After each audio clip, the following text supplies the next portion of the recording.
Oke, bismillahirrahmanirrahim. Assalamualaikum warahmatullahi wabarakatuh. Pada kembali lagi kita akan membahas terkait dengan pengembangan kurikulum. Di pertemuan 8 ini ada beberapa hal terkait dengan model pengembangan kurikulum yang bisa kita diskusikan hari ini. Yang pertama model linier atau linear model. Model ini merupakan model pengembangan kurikulum yang sederhana dan linier ya. Proses berjalan secara berurutan dari tahapan perencanaan, pelaksanaan hingga evaluasi. Tahap-tahap ini dilakukan secara berurutan dan tidak ada interaksi kembali ke tahap selanjutnya. Meskipun sederhana, model ini kurang fleksibel dalam menghadapi perubahan dan dinilai kurang responsif terhadap kebutuhan peserta didik dan perkembangan masyarakat. Ya. Contoh pengembangan kurikulum dengan model linear. Yang pertama perencanaan, sebuah sekolah merencanakan pembaharuan kurikulum untuk mata pelajaran bahasa Inggris. Ya. Dilakukan analisis kebutuhan dan kajian literatur untuk menentukan tujuan pembelajaran yang lebih relevan dan sesuai dengan perkembangan bahasa Inggris di era global. Yang kedua pelaksanaan, setelah merancang kurikulum baru, kurikulum diimplementasikan dalam kelas bahasa Inggris di sekolah, guru-guru diberikan pelatihan dan mendapatkan panduan tentang kurikulum yang baru. Ya. Yang ketiga, evaluasi. Setelah 1 semester penerapan kurikulum baru, dilakukan evaluasi untuk melihat sejauh mana kurikulum baru berhasil mencapai tujuan pembelajaran yang telah ditetapkan. Data dikumpulkan dan diadakan wawancara dengan guru dan siswa untuk mendapatkan umpan balik. Yang keempat, refleksi dan penyempurnaan. Berdasarkan hasil evaluasi, proses implementasi kurikulum direfleksikan dan area yang perlu diperbaiki diidentifikasi. Dilakukan perbaikan pada beberapa bagian kurikulum yang dinilai perlu dan rencana disusun untuk pengembangan lebih lanjut. Yang kelima, implementasi perbaikan. Tim kurikulum kemudian mengimplementasikan perbaikan pada kurikulum dan memberikan panduan tambahan bagi guru untuk meningkatkan pengajaran di kelas. Model sistem atau sistem model. Model ini mengadopsi pandangan bahwa kurikulum adalah sebuah sistem kompleks yang terdiri dari berbagai komponen yang saling berinteraksi. Proses pengembangan kurikulum dianggap sebagai proses pengambilan keputusan kolektif yang melibatkan berbagai pemangku kepentingan seperti guru, siswa, orang tua, dan masyarakat. Pengambilan keputusan dalam model ini didasarkan pada analisis dan evaluasi yang berkesinambungan terhadap kurikulum.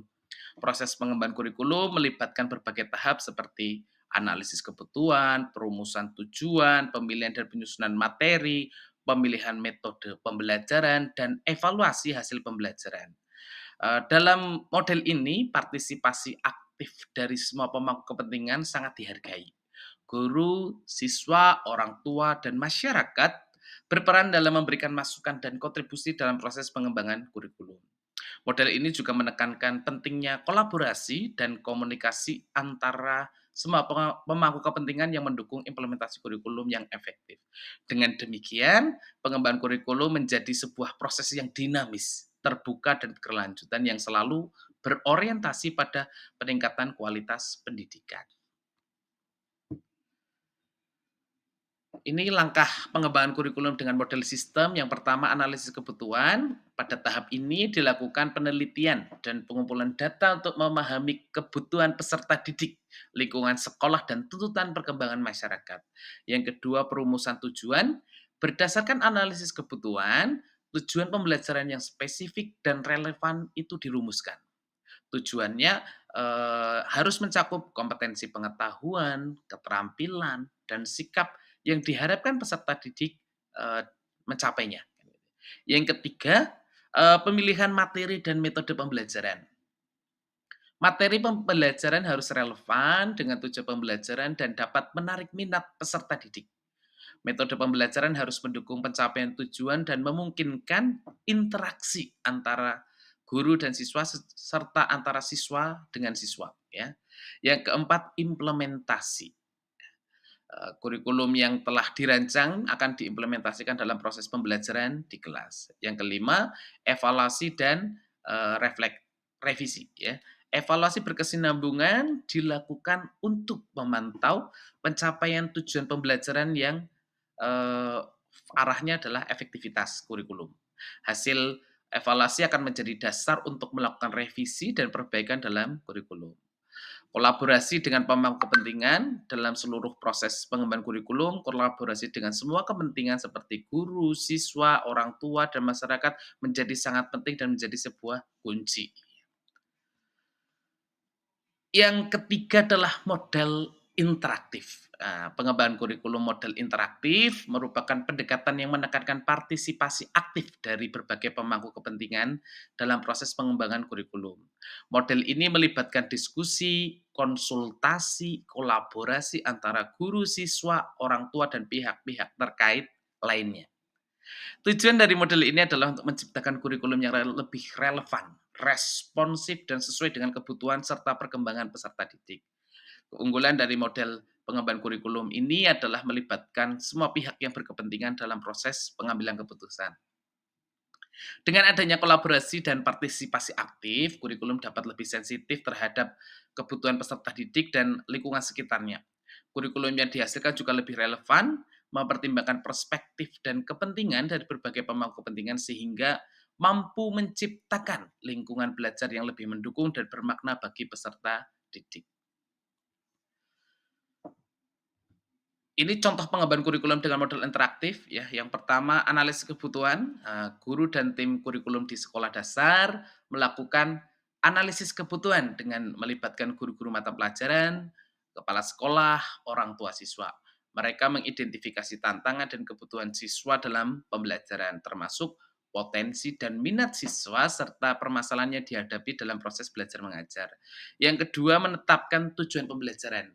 Berdasarkan hasil analisis kebutuhan, tim kurikulum menetapkan tujuan pembelajaran yang spesifik dan sesuai dengan perkembangan peserta didik. Tujuannya adalah melibatkan input dari guru dan juga dipertimbangkan keinginan dan harapan orang tua siswa. Yang ketiga, rancangan kurikulum. Tim kurikulum, guru, dan kepala sekolah melakukan diskusi dan konsultasi untuk merancang kurikulum yang sesuai. Mereka membahas materi pembelajaran, metode pengajaran, strategi evaluasi, dan penggunaan sumber daya yang relevan. Yang keempat, kolaborasi dalam pengajaran. Setelah kurikulum dirancang, guru-guru bekerja sama bekerja sama dalam mengimplementasikannya. Ya, mereka berbagi pengalaman, saling memberikan masukan, dan mendiskusikan perbaikan yang mungkin diperlukan selama proses pengajaran berlangsung. Ya, yang kelima, kolaborasi dan umpan balik. Selama dan setelah implementasi kurikulum, guru dan siswa memberikan umpan balik mengenai keefektifan kurikulum. Evaluasi berlangsung secara berkesinambungan dan eee, melibatkan semua pihak terkait yang kemudian hasilnya akan digunakan untuk perbaikan atau revisi pada kurikulum. Yang keempat adalah model spiral atau spiral model. Model ini, menekankan pada proses yang berulang dalam pengembangan kurikulum. Prosesnya berlangsung dalam siklus yang berulang, di mana kurikulum dikembangkan, diimplementasikan, dievaluasi, dan kemudian direvisi berdasarkan hasil evaluasi. Model ini memungkinkan adanya penyesuaian dan perbaikan secara terus-menerus, sehingga kurikulum dapat selalu relevan dan efektif. Ya. Terus langkah pengembangan kurikulum dengan model spiral yang pertama adalah pengembangan awal. Tahap awal dalam model spiral ini adalah merancang kurikulum dengan tujuan, isi, metode, dan evaluasi yang sesuai. Pada tahap ini, berbagai pemangku kepentingan terlibat untuk memberikan masukan dan mengidentifikasi kebutuhan peserta didik. Yang kedua adalah implementasi. Setelah kurikulum dirancang, tahap selanjutnya adalah implementasi kurikulum di kelas. Yang ketiga, evaluasi. Setelah kurikulum diimplementasikan, dilakukan evaluasi untuk mengukur keberhasilan kurikulum dalam mencapai tujuan pembelajaran. Evaluasi dapat dilakukan melalui tes, observasi, wawancara, atau berbagai bentuk penilaian lain yang sesuai. Yang keempat adalah revisi. Berdasarkan hasil evaluasi, kurikulum dievaluasi dan direvisi untuk memperbaiki kelemahan atau ketidaksesuaian yang ditemukan. Yang kelima, pengembangan berikutnya. Setelah dilakukan revisi, kurikulum siap untuk diimplementasikan kembali. Proses ini berlanjut secara berulang-ulang di mana kurikulum terus dievaluasi dan direvisi untuk meningkatkan kreativitasnya. mohon maaf, untuk meningkatkan efektivitasnya. Model berikutnya adalah model pengembangan kurikulum berbasis kompetensi, competency based curriculum development model.